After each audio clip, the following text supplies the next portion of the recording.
Kedatangan bangsa Portugis dan Spanyol. Anggota kelompok Gina, Safia, Habib, Cynthia, Barnes. Pada 1942, Paus Alexandra V mengesahkan Perjanjian Tordesillas. Perjanjian ini ditandatangani agar kedua bangsa yang sedang bertikai tersebut tidak akan bertemu dalam pelayaran samudera.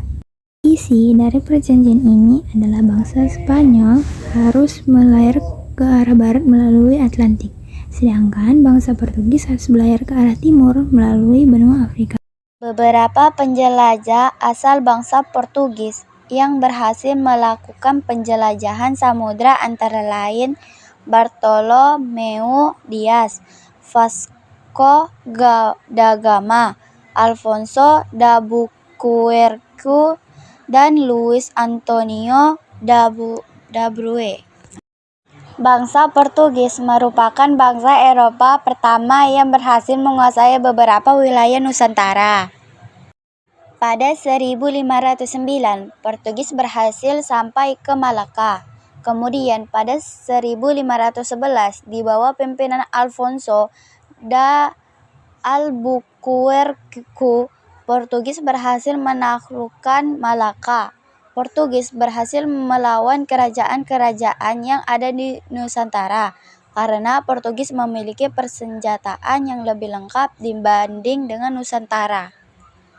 Kedatangan Portugis ke Indonesia selain untuk mencari rempah-rempah, mereka juga memiliki misi penyebaran agama. Salah satu tokoh penyebaran agama Indonesia adalah Franciscus Xaverius. Pemerintah memberikan izin dan menganjurkan kepada orang-orang Portugis di sepanjang garis pertanahan agar melakukan perkawinan dengan syarat perempuan tersebut harus masuk agama Kristen terlebih dahulu.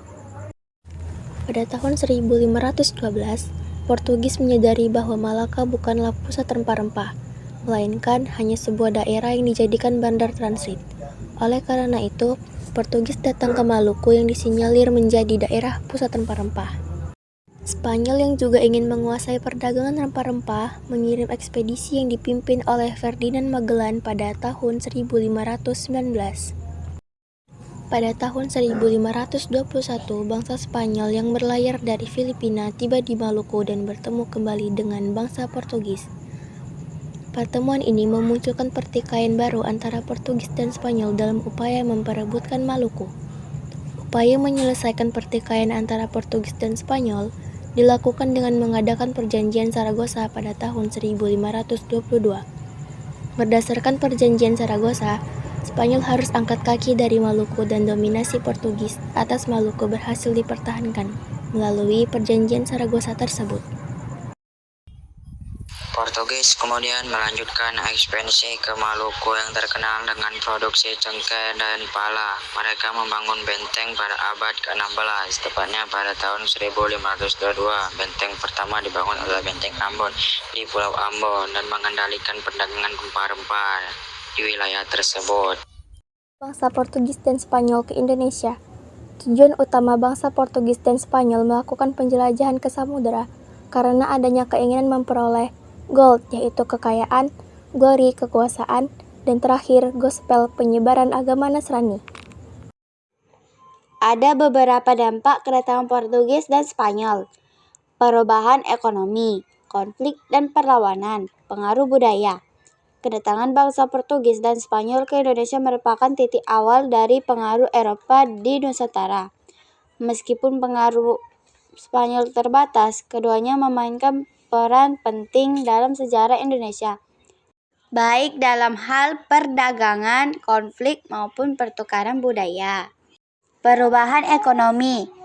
Perdagangan rempah-rempah menjadi lebih terorganisir dan terpusat di tangan bangsa Eropa. Konflik dan perlawanan. Kedatangan Portugis dan Spanyol juga memicu konflik dan perlawanan dari kerajaan-kerajaan lokal.